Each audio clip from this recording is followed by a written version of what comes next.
Ja jestem Bartek, a to jest audycja, tym razem wyjątkowo nie o komiksach, na kanale Gniazdo Światów. Dzisiaj będziemy rozmawiali o zinach. Zapraszam.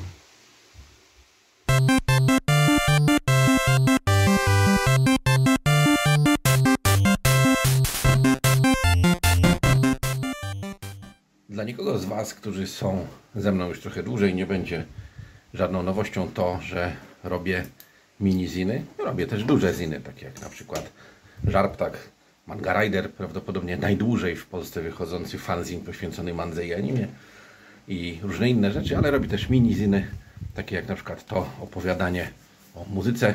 Ciekawe, bo w dwóch różnych wariantowych okładkach, to bardzo komiksowe. Wariantowe okładki to była rzecz, no jest do dzisiaj popularna. Był taki komiks Franka Millera, który miał więcej wariantowych okładek niż stron i wydano te wszystkie okładki w osobnym albumie. Dla mnie to trochę bez przesady. To jest zin, o którym za chwilę jeszcze będziemy rozmawiali. Zin o zespole Róże Rebelii. Historia punk rockowych sióstr. Robię też różne inne ziny. Komiksowe, oldschoolowe i takie w formie poradników.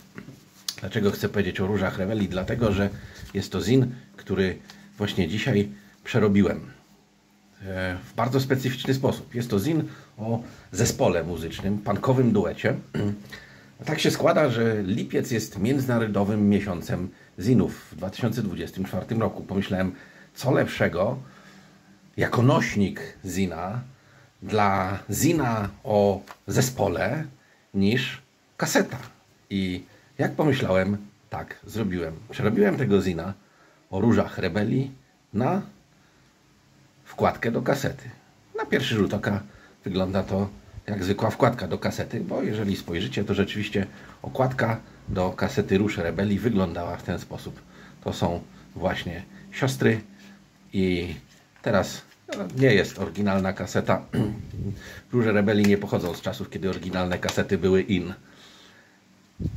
Oto tak zwany J-insert i teraz dzieje się magia. Mianowicie z tej strony w środku jest zin o punkowym duecie Róże Rebelii, o siostrach muzykantkach pochodzących z Konstancina Jeziorny, a konkretnie z robotniczej dzielnicy Mirków. I wszystko to w międzynarodowym miesiącu zinów w lipcu 2024 roku. Dlaczego Wam to pokazuję? Pokazuję Wam dlatego, żeby pokazać wszystkim, uświadomić, że ziny rządzą się własnymi prawami. Że tak naprawdę ziny nie mają zasad. Ziny są jak Gondor. Gondor nie miał króla i nie potrzebował króla, a ziny nie mają zasad i ziny nie potrzebują zasad.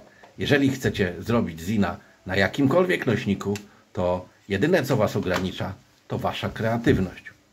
A jeżeli lubicie tradycyjne ziny, to zapraszam oczywiście do poczytania moich. Pod adresem i QR-kodem widocznym na ekranie możecie pobrać ich zupełnie za darmo, ponad 30. Wystarczy wydrukować je w domu na domowej drukarce albo poprosić którejś z rodziców, które ma dostęp do drukarki w biurze, żeby zrobiło to dla Was. Złożyć je, instrukcję składania zinów znajdziecie na moim kanale, a następnie cieszyć się.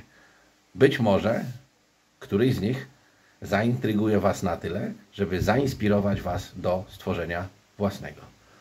Bawcie się dobrze, bo lipiec jeszcze się nie skończył. Ale ziny można robić nie tylko w miesiącu zinów. Ziny można robić przez cały rok i używać ich do mówienia o rzeczach śmiesznych, niepoważnych albo całkiem konkretnych i zaangażowanych. To zależy tylko od Was, bo ziny nie rządzą się żadnymi zasadami. Ziny robią co chcą. Pozdrawiam Was.